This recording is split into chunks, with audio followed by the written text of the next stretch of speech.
नमस्कार विद्यार्थी मित्रांनो, स्वागत आहे तुमचं आजच्या व्हिडिओ लेक्चरमध्ये. मी कापसे गुरुजी आपले सहर्ष स्वागत करीत आहे. आज आपण बघणार आहोत घनमूळ आणि घन कसे काढायचे, म्हणजे घन कसा करायचा, एखाद्या संख्येचा घन काय असतो किंवा कसा तयार करायचा आणि घनमूळ कसे काढायचे, या दोन्ही विषयाशी आपण सखोल चर्चा करणार आहोत. तर बघा, सुरुवातीला आपल्याला बघायचं आहे की घन कसा करायचा.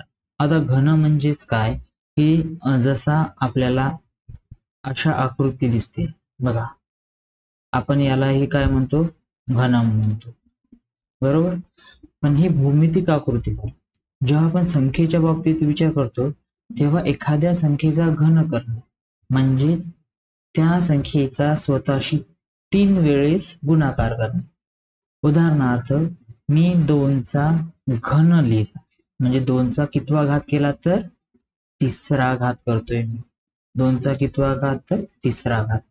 मग मला लिहायचं आहे की 2चा तिसरा घात म्हणजे 2चा तिसरा घात म्हणजेच काय लिहावं लागेल, म्हणजे जो पाया आहे या पायाचा स्वतःशी किती वेळेस तर 3 वेळेस गुणाकार, म्हणजे 1 वेळेस, 2 वेळेस आणि 3 वेळेस, असं म्हणून मी इथे 3 वेळेस गुणाकार स्वतःशी केला म्हणजे त्या संख्येचा घन होतो असं म्हणतो. म्हणजे आता याला काय करावं लागेल तर पहिल्यांदा 2 गुणिले 2 याला सोडवावं लागेल. 2 गुणिले 2 किती होतात तर 4, आणि ही राहिलेली संख्या जशाच्या तशी. पुन्हा 4 गुणिले 2 म्हणजे 8, म्हणजे आपल्याला काय म्हणता येईल की 2चा घन म्हणजेच किती आहे 8. अशा प्रकारे आपल्याला कोणत्याही संख्येचा घन करता येतो. शिवाय वर्ग कसा करायचा, तर वर्ग आपल्या सर्वांना माहित की त्या संख्येचा दुसरा घात म्हणजे वर्ग, म्हणजे 2 गुणिले 2 या पायाचा जर स्वतःशी गुणाकार केला तर उत्तर काही 4, म्हणजे हा झाला वर्ग, आणि हा जो झाला तर हा झालाय आपल्याकडे घन. अशा प्रकारे आपल्याला घन करता येईल, कोणत्याही संख्येचा घन करता येईल. आता सर्वात महत्वाचे घनमूळ कसे काढायचे. आता बघा, प्रत्येक संख्याचा घनमूळ म्हणजे आपण त्याला म्हणतो जसं परफेक्ट स्क्वेअर नंबर किंवा परफेक्ट क्यूब नंबर. म्हणजे बघा, जसा 121 हा 11चा वर्ग आहे, म्हणजे वर्गमुळात 121 याचं उत्तर आपल्याकडे 11 येते. तसं आपल्याला जर घनमूळ काढायचं असेल तर आपल्याला अगोदर घन माहित असायला पाहिजे. आता बघा, जसा 2चा जर घन काढायचा प्रयत्न केला तर किती येते, 2 गुणिले 2 गुणिले 2 बरोबर 8 हे उत्तर येते. तसंच मग 8चा जर आपल्याला घनमूळ काढायची, बघा इथं काय केलं मी घनमूळ, तर 8चं घनमूळ काढायचं जर असेल तर आपल्याला काय करावं लागेल, त्या घनमुळामध्ये 8चे फॅक्टर म्हणजेच त्याचे अवयव पाडावे लागतील, आणि ते कितीच्या पेअर मध्ये असायला पाहिजे, 3च्या पेअर मध्ये. म्हणजे यालाच काय लिहितात तुम्हाला, घनमुळामध्ये 2चा कितवा घात तिसरा घात म्हणजेच उत्तर 2 येईल. आता पहा, हे लिहिलं मी कर्ण चिन्हाच्या रूपात. अजून आपल्याला कशा प्रकारे लिहिता येईल, आपण अगोदरच्या व्हिडिओ लेक्चर मध्ये शिकलो की एखाद्या संख्येचं जसं आपण कर्णी चिन्हामध्ये लिहितो तसंच आपल्याला घातांकिक रूपात लिहिता येईल. म्हणजे याला जर आपल्याला घातांकित रूपात लिहायचं तर कसं लिहिता येईल, तर बघा इथे घनमुळात 8, म्हणजेच याला आपल्याला लिहिता येईल 8चा 1/3 घात, म्हणजे या 8चा जो घातांक आहे हा अपूर्णांकात आहे. आता अपूर्णांकात लिहिला बरोबर. मग आता या 8ला काय करता येते, तर आपण बरेच सारे नियम पाहिले याच्या अगोदरच्या व्हिडिओ लेक्चर मध्ये. तर 8ला कसं लिहिता येते बघा बरं. आता 8ला आपण कंसामध्ये टाकू, तर 8ला आपण 2 गुणिले 2 गुणिले 2 चा कितवा घात तर 1/3 घात असं लिहू शकतो बरोबर. आता हे 2 गुणिले 2 गुणिले 2 इथे जर पाहिलं तुम्ही की 2 गुणिले 2 गुणिले 2 याच्या जागी आपण 2चा तिसरा घात लिहू शकतो, म्हणजे हा झाला 2चा तिसरा घात आणि याचा हा 1/3 घात. मग आपल्याला एक फॉर्म्युला आठवतो किंवा एक सूत्र आठवते. ते सूत्र काय होतं की जर त्या सूत्राला आपल्याला म्हणता येईल की जर a चा घात m असेल आणि या सर्वाचा घात n असेल तर a जो काय आहे आणि हे जे दोन्ही घात आहेत यांचा स्वतःशी गुणाकार असतो. अशा प्रकारचं सूत्र आपण या अगोदर शिकलो. मग आपण आपल्याला इथे त्याचाच वापर करावा लागेल की 2चा 3रा घात गुणिले 1/3. आता बघा मित्रांनो, ह्या झाला 2 पाया आणि घातांकीय रूप म्हणजे घाताच्या रूपात काय आलं आपल्याला 3 गुणिले 1/3. आता आपल्याला माहिती आहे की 3 गुणिले 1/3 जर केलं तर याचा गुणाकार काय येतो तर 3/3, कारण 3 गुणिले 1 3 आणि खाली 3 म्हणजे याचं उत्तर काय येतं 1. म्हणजे या स्टेपचं उत्तर आपल्याकडे काय येईल तर या स्टेपचं उत्तर आपल्याकडे येईल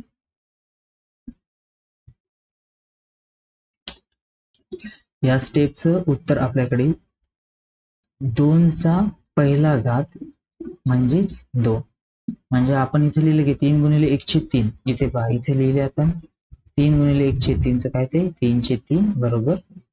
म्हणजेच घनमुळात 8 याचं उत्तर आपल्याला काय लिहिता येईल तर घनमुळात 8 याचं उत्तर 2. हे कसं आलं मी इथे तुम्हाला सविस्तर सांगितलंय आणि कशाच्या रूपात सांगितलंय तर घातांकीय रूपात सांगितलं. हे कर्णी चिन्हाच्या रूपात सांगितलं होतं तुम्हाला. अशा प्रकारे आपल्याला कोणत्याही संख्येचे म्हटल्यापेक्षा जी घन संख्या येतात त्याचे घनमूळ काढता येईल. आता इथे बघा सराव संच 3.3 मध्ये काही आपल्याला छान असे गणित दिलेले आहेत. ते आपण इथे सोडवण्याचा प्रयत्न करूया. पहिलं गणित दिलेलं आहे म्हणजे प्रत्येक संख्येचं आपल्याला घनमूळ काढायचं. मग आता घनमूळ काढायचे म्हटल्यावर आपल्याला त्याचे अवयव काढावे लागतील. मग आता जर या 8000 ही आपल्याला पहिली सुरुवातीची संख्या दिली. मी सुरुवातीची संख्या दिल्यानंतर आपल्याला याला घनमुळात लिहायचं असेल तर याचा कितवा घात करावा लागेल तर किंवा आपल्याला घनमुळात लिहावं लागेल. म्हणजेच याचं उत्तर लिहिता वेळेस काय करावं लागेल आपल्याला की घनमुळामध्ये 8000 लिहावं लागतील. म्हणजे आता याला काय लिहिता येते की घनमुळात आता इथे जर तुम्ही लक्षात घेतले 8 कशाचा तरी घन आहे आणि 3 शून्य दिले. म्हणजे याला जर आपण 20 गुणिले 20 गुणिले 20 बघा 2 दोन्ही 4 आणि 4 दोन्ही 8 आणि 3 शून्य म्हणजे 8000 उत्तर येते.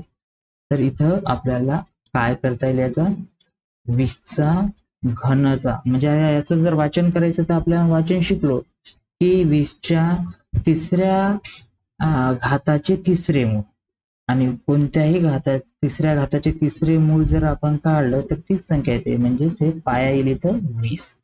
म्हणजेच घनमुळामध्ये 8000 याचे जे उत्तर येईल जे घनमूळ येईल ते किती 20 येईल.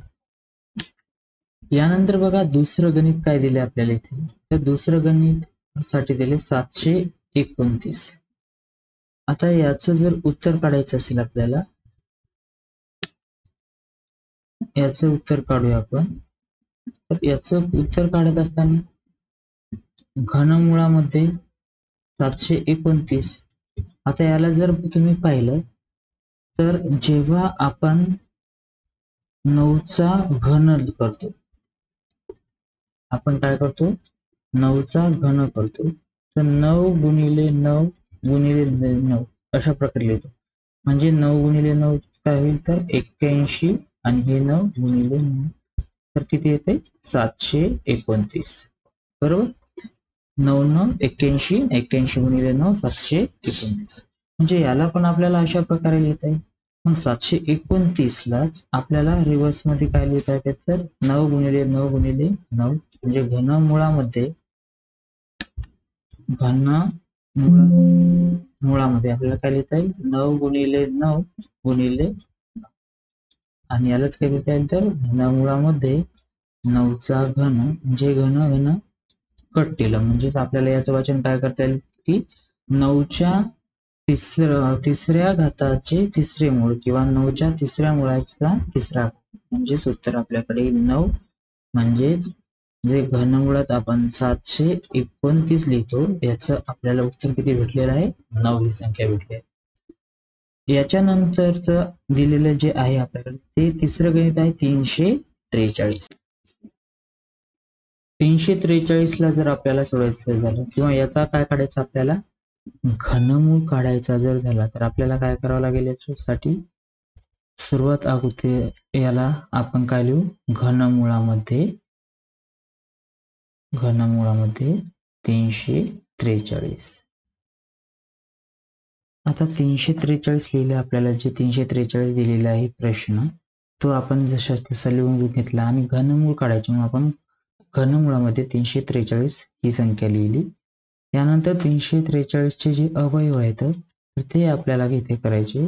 आता इथं जर तुम्ही लक्षात घेतलं की 343 हा काय तर एका संख्येचा घन आहे, तर ती संख्या कोणती, तर ती संख्या आहे 7. बघा, जेव्हा 7 गुणिले 7 गुणिले 7 याचं आपण उत्तर काढतो तर 7 49 आणि गुणिले 7 म्हणजे 9 7 63 आणि 7 28 28 आणि 6 म्हणजे 34, म्हणजे 343 ही किंमत भेटायली तुम्हाला.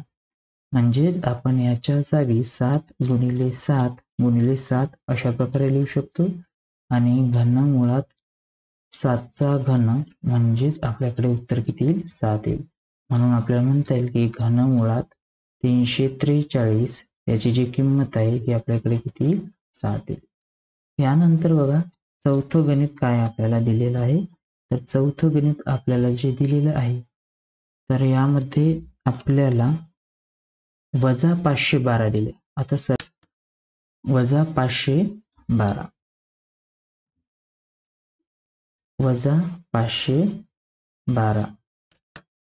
आता लक्षात घ्या मित्रांनो की कोणत्याही वजा असणाऱ्या संख्येचा घनमूळ हा नेहमी एक वजा संख्या आहे. आता लक्षात घ्या, असं का बरं, जसं -2 गुणिले -2 गुणिले -2 अशा प्रकारे जर आपण काय केला, गुणाकार केला तर वजा वजा अधिक होईल, म्हणजे 2 गुणिले 2 4 अधिकचे 4 भेटतील गुणिले -2. आता एक धन आणि एक ऋण संख्या झाली म्हणून उत्तर हे -8 येईल. बरोबर, म्हणजे ऋण संख्येचा जो घनमूळ आहे, कोणत्याही ऋण संख्येचे घनमूळ ही एक ऋण संख्याच असते. मग आता इथं ऋण संख्या आपल्याकडे काय भेटलं, तर वजा 512.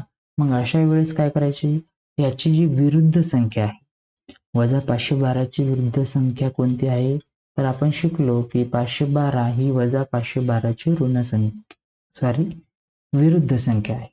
मग आपण याला सोडवताना 512चं आपल्याला घनमूळ काढता येते, तर 512चं घनमूळ काढताना आपल्याला माहित आहे की 512 हा कशाचा घन आहे, तर हा 8चा घन आहे. म्हणजे 8 गुणिले 8 गुणिले जर 8 केलं तर 512 उत्तर येते. म्हणून आपल्याला घनमुळामध्ये 8चा घन लिहिला तर उत्तर किती येईल आपल्याकडे, 8. घनमुळामध्ये 512 चे उत्तर किती आले, 8. मग जसं वजा 512 ची विरुद्ध संख्या ही अधिक 512 आहे, वजा 512 ची जी विरुद्ध संख्या आहे ती कोणती आहे, तर अधिकचे 512. तसंच वजा 512चा जो म्हणजे आता इथे पाहिलं आपण 512चा जो घनमूळ आले ते किती आले आपल्याकडे, इथे 8 आलेले.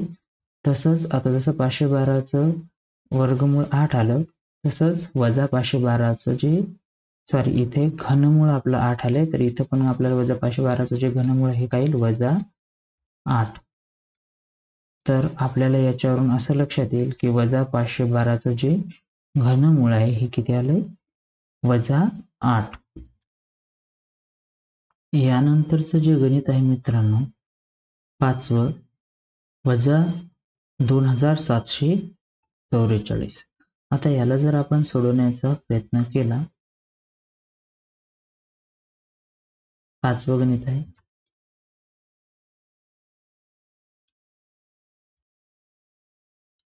वजा 2744. आता हा पण एक आहे परफेक्ट क्यूब आहे, म्हणजेच एक घन संख्या आहे आणि या घन संख्येचे जे घनमूळ येते तर हा हा जो नंबर आहे हा कोणत्या संख्येचा घन आहे, तर हा आहे 14 या संख्येचा घन आहे. म्हणजे याची जी विरुद्ध संख्या आहे वजा 2744 ती आहे 2744 वजाची अधिक 2744 ही काय तर विरुद्ध संख्या आहे. या विरुद्ध संख्येचा आपल्याला काय काढता येतो तर घनमूळ काढता येते. म्हणजेच याचे जर अवयव पाडायचे आपल्याला तर हे 14 गुणिले 14 गुणिले 14 अशा प्रकारे येतील घनमुळामध्ये.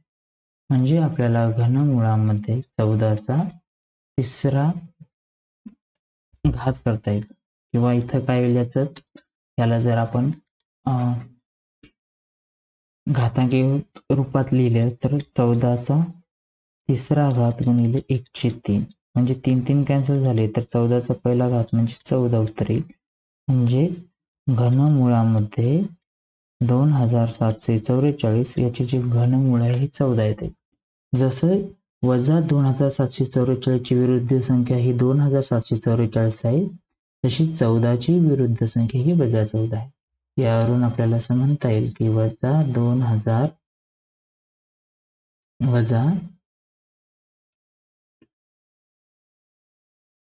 वजा घनमुळामध्ये 2744 बरोबर 14 नाहीतर वजा 14 आलं लक्षात. तर वजा 2744 याचे जे घनमूळ आहे ते आपल्याकडे किती आले तर वजा 14 ही संख्या आलेली आहे. तर यामधलं जे शेवटचं गणित आहे 6वं 32768 32,768. आता या संख्येकडे जर बघितलं आपण तर ही एका संख्येचा घन आहे. तर ती संख्या कोणती आपल्याला इथे माहित करून घ्यायची. 32,768 हा आपला 6वा प्रश्न आहे. 32,768. आता याला लक्षपूर्वक जर बघितलं तर हा कोणत्या तरी संख्येचा काय घन. पण ती संख्या कोणती तर ती संख्या आहे 32. कारण 32चा जर आपण 32शी गुणाकार केला तर तो 1024 एवढा येतो.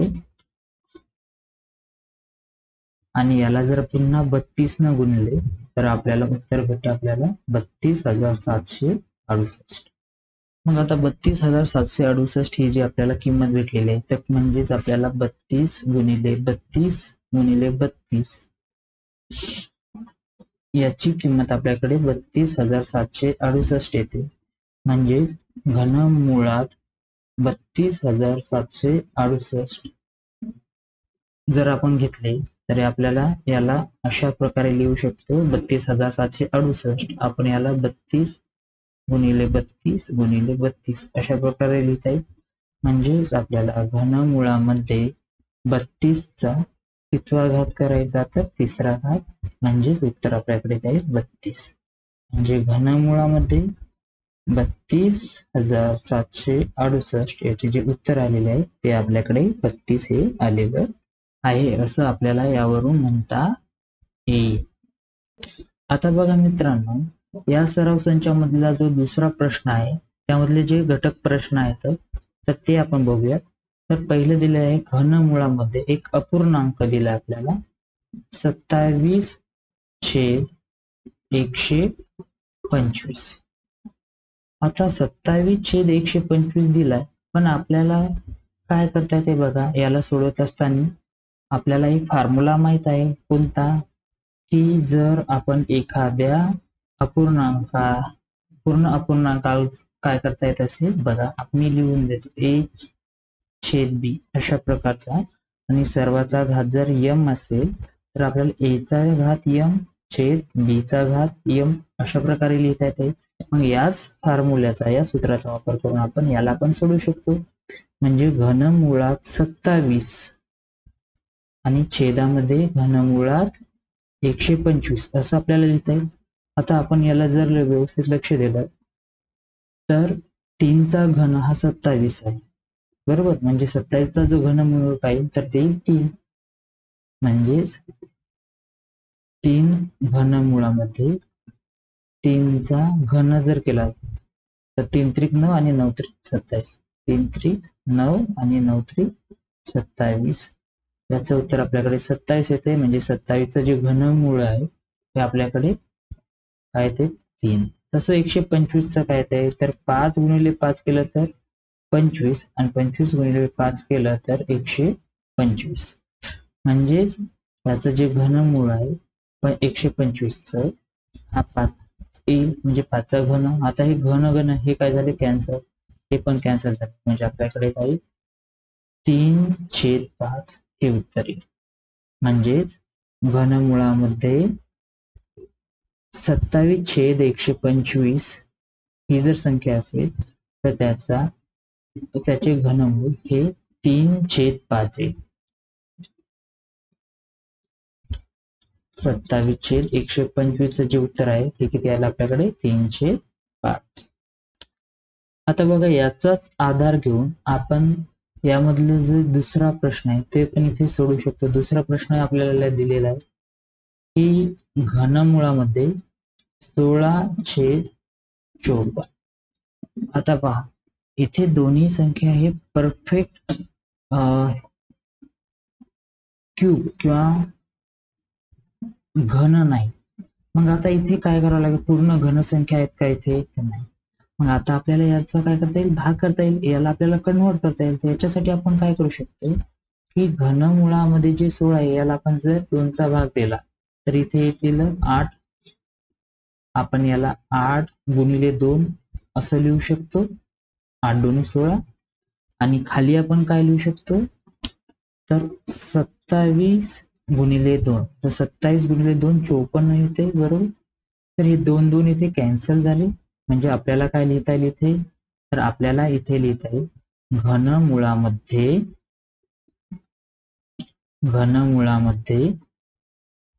8/27. मग आता इथपर्यंत आल्यानंतर आपल्याला पटकन कळालं की 8 हा एक कशाचा तरी घन आहे आणि 27 पण एक घन आहे. म्हणजेच आपल्याला काय लिहिता येईल घनमुळामध्ये 8 आणि इकडे घनमुळामध्ये 27. आता आपण इथे लिहू, याचं उत्तर आपण काय करू तर इथे लिहूया. म्हणजे घनमुळामध्ये 8 आणि घनमुळामध्ये 27 याचं उत्तर आपल्याकडे काय तर 8 हा कशाचा घन आहे तर 2. म्हणजेच घनमुळामध्ये 2चा घन छेद घनमुळामध्ये 27 हा कशाचा घन आहे तर हा 3चा. म्हणजेच आपल्याला हे 3 काय करता येईल, तिसरे मूळ आणि तिसरा घात हे कॅन्सल झाले. म्हणजे आपल्याकडे उत्तर येईल 2/3. जे दुसरा प्रश्न आहे याचं आपल्याकडे उत्तर किती आलं 2/3. म्हणजे घनमुळामध्ये 16/54 याचं उत्तर आपल्याकडे किती आले तर 2/3.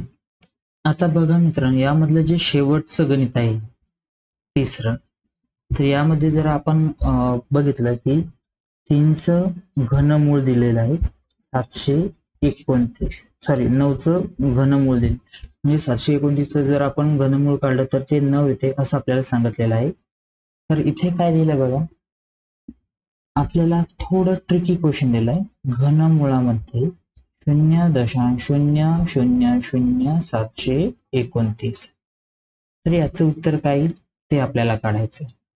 आता लक्षात घ्या, आपल्याला माहित आहे की 0.000729. आता हे दशांश रूपात झालंय, आपण याला पूर्णांक रूपात लिहू शकतो. ते कसं लिहायचं तर दशांश चिन्हानंतर उजवीकडे किती घर आहे तर 1 2 3 4 5 आणि 6, एकूण 6 घर आहेत. म्हणजे आपण याला काय लिहू शकतो तर 729 गुणिले 10⁻⁶ अशा प्रकारे आपल्याला लिहिता येईल. बरोबर. म्हणजेच आपण याची किंमत ही टाकू शकतो. मग आता याची किंमत ही टाकायची. बरोबर. आता याची किंमत आपल्याला ही टाकता येते. म्हणजेच याला सोडवत असताना, या प्रश्नाला सोडवत असताना आपल्याला काय म्हणता येईल की घनमुळामध्ये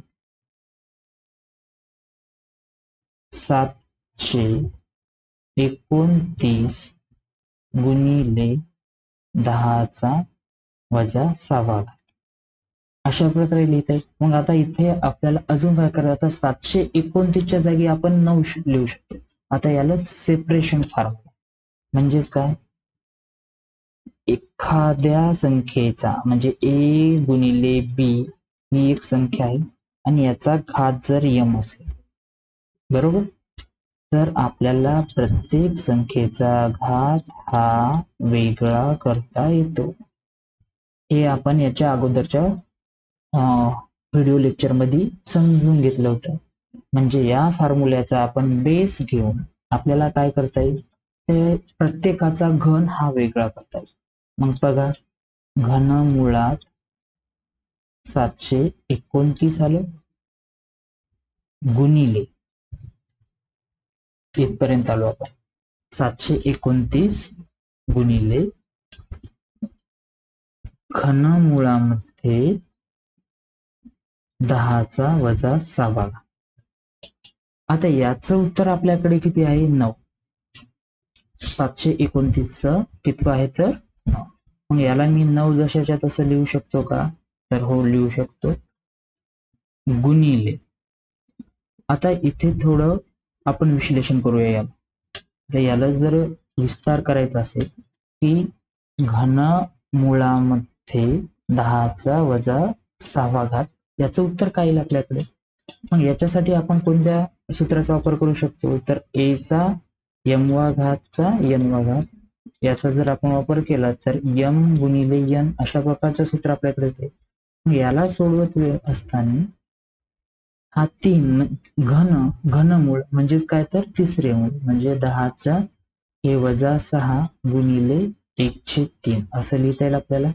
म्हणजेच आपल्याला काय लिहिता येईल, 3 1 3 3 2 6, किंवा आपण याला थोडं वेगळं लिहू, 10⁻⁶ गुणिले 1 म्हणजे -6/3 3 3 3 2 6, म्हणजेच काय येईल 10⁻² 3 1 3 3 2 6 आणि वजा जशाच्या तसे, म्हणजे -10चा कितवा आला तर -2 आणि 10⁻² म्हटलं की उत्तर काय येते आपल्याकडे, याचं उत्तर येते आपल्याला. आता इथे अजून एक फॉर्म्युला लागतो आपल्याला. बघा, याचा काय फॉर्म्युला लागतो पहा, एखाद्या संख्येचा जर घात काय असेल वजा यम असेल तर त्याला आपल्याला काय लिहिता येते, 1/a चा यमवा घात. मग इथं आपण याचा वापर करूया. याला काय लिहिता येईल, 1/10⁻², आणि 10⁻² म्हणजे 1/100, 10⁻² 100, आणि 1/100 म्हटलं की त्याचं उत्तर जर आपल्याला दशांश रूपात लिहायचं तर 0.01 हे उत्तर येते. आता एवढं आपण बघितल्यानंतर आपल्याला काय भेटलंय, तर घनमुळा 10⁻⁶ घनमुळात 10⁻⁶ याचं उत्तर आपल्याकडे किती आलेलं, 0.01. मग आपण ही किंमत कुठे टाकणार, तर इथे टाक, कुठे 0.01, आणि याचा जसा आपण गुणाकार केला तर 9 1 9 म्हणजे 0.09. हे कशाचं उत्तर भेटलं आपल्याला, घनमुळामध्ये आपल्याला कशाचं उत्तर भेटलंय, घनमुळामध्ये 0.000729. काय लिहिता येईल आपल्या इथे, घनमुळामध्ये 0.000729. याचं उत्तर आपल्याला काय भेटलंय, तर 0.09. अशा प्रकारे आपण सर्व जो आपला यामधले घटक अभ्यासलेले आहेत आणि यामधला प्रत्येक घटकाचं आपण विस्तृतपणे विश्लेषण केलेलं आहे. घन कसं करायचं आहे किंवा घनमूळ कशा प्रकारे काढायचं आहे. आशा बाळगतो मित्रांनो तुम्हाला हा जो चॅप्टर आहे हा पूर्णपणे तुम्हाला समजलेला असेल. यामध्ये मी प्रत्येक घटकाचं विश्लेषण व्यवस्थित आणि विस्तृतपणे केलेले आहे. जर तुम्हाला यामध्ये काही अडचण आली असेल तर हा सदर व्हिडिओ तुम्ही पुन्हा रिपीट बघू शकता, जेणेकरून तुम्हाला बरेचशा गोष्टी ह्या लक्षात येतील. आता यानंतरचा जो धडा आहे तो आपण येणाऱ्या नवीन व्हिडिओमध्ये बघणार आहोत. तोपर्यंत नमस्कार, जय हिंद.